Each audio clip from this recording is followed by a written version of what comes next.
saatnya Indonesia untuk memilih.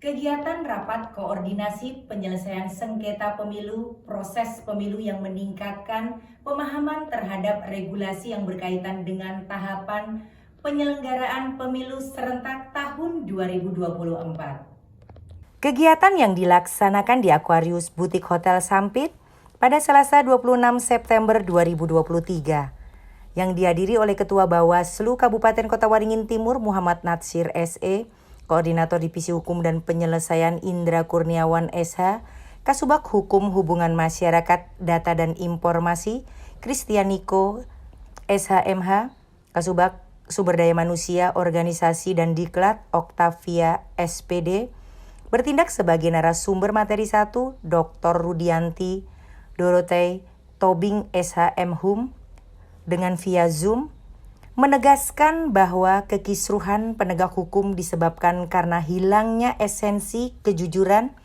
ketulusan dan etika moral di dalamnya sehingga menimbulkan ketidakadilan.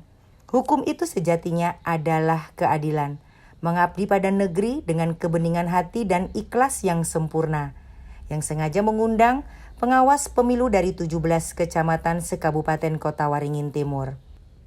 Kegiatan yang diawali dengan menyanyikan lagu kebangsaan Indonesia Raya sebagai wujud rasa nasionalis kita sebagai warga negara Indonesia, serta pembacaan doa oleh pengawas pemilu Kecamatan Bagendang Agus Saripudin SPD. Dalam sambutannya, Ketua Bawaslu Kabupaten Kota Waringin Timur Muhammad Natsir SE mengatakan bahwa tujuan dari pelaksanaan rapat koordinasi sengketa ini yaitu untuk memberikan penguatan pemahaman tentang penyelesaian sengketa proses kepada seluruh peserta. Selain itu pentingnya upaya koordinasi bersama stakeholder mengingat tahapan pemilu harus dilakukan secara baik oleh semua pihak. Indra Kurniawan, Sarjana Hukum mengatakan bahwa tujuan akhir dari rapat koordinasi ini adalah untuk meningkatkan kapasitas pengawas pemilu kecamatan sekabupaten Kota Waringin Timur dalam melaksanakan tugas komisioner Bawaslu di tingkat kecamatan. Tujuan akhir dari rapat koordinasi ini adalah untuk meningkatkan kapasitas Panwascam sekabupaten Kota Waringin Timur dalam melaksanakan tugas sebagai komisioner Bawaslu di tingkat kecamatan. Apa itu sih tugasnya? Apabila nanti ada laporan atau penyelesaian sengketa di tingkat kecamatan agar mereka lebih cepat tanggap dalam menyelesaikan proses tersebut. Pelanggaran apa yang sering terjadi dalam hal pemilu? Pelanggaran yang sering terjadi karena saya ini masih tahap baru masuk ya di Bawaslu Kabupaten Kota Waringin Timur. Saat ini kita sudah menerima 2 laporan. Yang pertama diduga kampanye di luar jadwal, namun sudah kita register dan itu ternyata tidak memenuhi unsur yang akhirnya tidak terjadi kampanye di luar jadwal. Yang saat ini kami lagi menangani juga laporan kampanye di luar jadwal dengan terlapor yang berbeda, namun dengan pelapor yang sama. Apabila terjadi pelanggaran, misalkan berupa money politik atau hoak yang mengarah ke salah satu nama pimpinan atau jabatan, itu apa tindakan Bawaslu, Pak? Nama pimpinan atau jabatan yang mana dulu? Ya, harus diperjelas dulu jabatan. Misalnya bupati atau kepala itu Pak, apa namanya, wakil DPR, ya dari caleg. Itu yang pertama ya saya tanggapi untuk berita hoax ya. Kalau berita hoax itu sudah pasti berita bohong, makanya itu masyarakat harus kita membedakan mana berita kebenaran, mana berita bohong. Ya, di situ seharusnya peran media yang memang harus mengawal ini ternyata berita hoax yang ditampilkan di pemberitaan. Lalu yang mengarah ke jabatan politik uang ya, politik uang ini seperti apa dia? Seperti angin, tidak dapat dilihat namun bisa dirasakan. Namun apabila memang benar-benar terjadi politik uang itu ya kita akan kita lihat dulu konteksnya, benarkah itu dari salah satu orang tersebut yang menyuruh timnya untuk melakukan politik uang, atau nanti dari lawan politiknya yang menyuruh orang lain mengataskan nama orang tersebut. Itu harus kita cross check dulu kebenarannya. Kecamatan. Pesan saya untuk pengawas pemilu kecamatan berintegritas, bekerja sesuai dengan peraturan, dan apabila ada laporan cepat ditanggapi, selalu berkoordinasi dengan Bawaslu kabupaten ya, tidak lepas dari koordinasi. Itu aja. Peserta pengawas pemilu kecamatan mengatakan hasil akhir kegiatan sore hari ini memberikan manfaat sekali bagi kami pengawas pemilu yang berada di kecamatan karena materi-materi yang diberikan sangat membantu bagi kami pengawas pemilu yang berada di kecamatan. Alhamdulillah dari hasil kegiatan pada sore hari ini sangat memberikan manfaat sekali bagi kami pengawas yang ada di kecamatan, karena materi-materi yang sudah disampaikan oleh para pemateri itu sangat menguntungkan dan sangat membantu kami dalam proses melakukan pengawasan yang ada di kecamatan. Dari pihak Panwascam sendiri itu ikut memproses tidak Bu untuk pelanggaran? Kalau berkaitan dengan ikut memproses itu sebenarnya tidak, tetapi kami ini akan memberikan laporan apabila terjadi hal yang berkaitan dengan sengketa ataupun pelanggaran-pelanggaran yang ada di kecamatan. Perlu dipahami bersama bahwa pelaksanaan setiap tahapan pemilu harus berjalan sesuai norma dan aturan.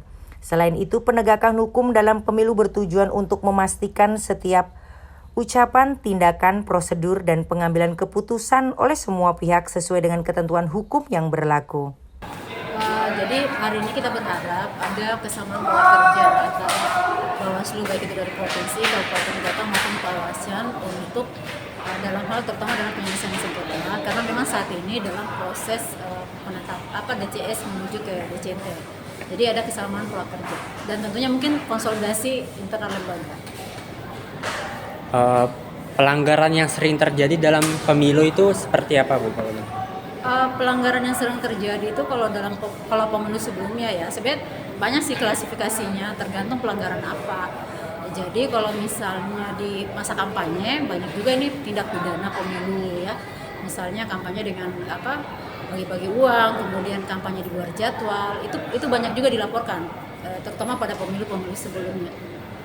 Yang pertama mungkin money politik ya. Kalau money politik ini kan dia masuk dalam tindak pidana pemilu. Nah kalau tindak pidana pemilu itu sendiri itu akan dibahas dalam Sentra Gakumdu ya. Nanti di Sentra Gakumdu itu tentunya ada unsur Bawaslu, kemudian ada unsur kepolisian dan juga ada kejaksaan. Nah nanti di Bawaslu itu sendiri dia akan melakukan pengkajian. Ketika muaranya itu ke tindak pidana pemilu, maka akan diteruskan untuk tahapan penyidikan yang dilakukan oleh teman-teman kepolisian. Kemudian ketika unsur-unsur penyidikan sudah kompleks atau sudah lengkap, maka dia akan diteruskan ke penindakan ya, ke penuntutan ya oleh jaksa dan juga akan dibawa ke pengadilan. Jadi kalau muaranya money atau money politik itu muaranya ke tindak pidana pemilu. Nah kalau penyebaran berita hoax ini lain. Jadi kalau berita hoax ini masuk dalam kategori dia menyangkut pelanggaran terhadap dua undang-undang ya.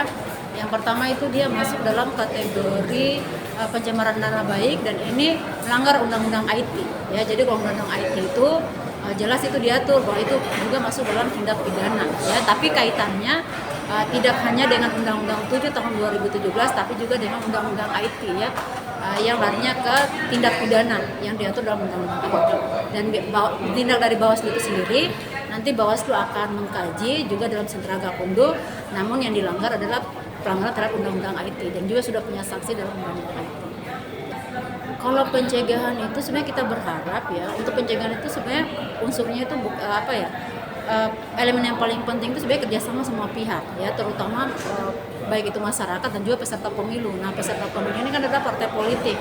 Partai politik kita berharap bisa melakukan pendidikan politik baik itu untuk masyarakat maupun untuk anggotanya ya tentang ini undang-undang pemilu ataupun aturan-aturan yang berkaitan dengan pemilu. Nah kalau yang dilakukan oleh Bawaslu sendiri biasanya kita akan melakukan sosialisasi ya. Tapi sosialisasi yang kita lakukan biasanya berkaitan dengan tugas, fungsi, dan wewenang kita.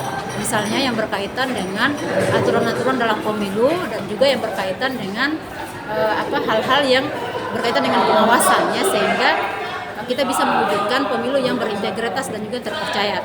Namun juga titik tekannya untuk sosialisasi ini juga bukan hanya tugas Bawaslu tapi juga tugas dari KPU itu sendiri, karena KPU merupakan penanggung jawab teknis dalam pelaksanaan pemilu. Dan hal ini memang sudah dilakukan oleh KPU itu sendiri, dilakukan secara terus-menerus setiap ada aturan-aturan yang berkaitan dengan pemilu biasanya KPU akan mensosialisasikan. Nah, peran Bawaslu selain sosialisasi, Bawaslu juga melakukan pencegahan dan juga pengawasan terhadap aturan-aturan yang telah disosialisasikan oleh KPU. Jadi membutuhkan peran semua pihak untuk mencegah hal tersebut. Dari Sampit, Kabupaten Kota Waringin Timur, Provinsi Kalimantan Tengah, Ayu Budianto, Tim Liputan Sampit TV mengabarkan. Tiba saatnya Indonesia untuk memilih.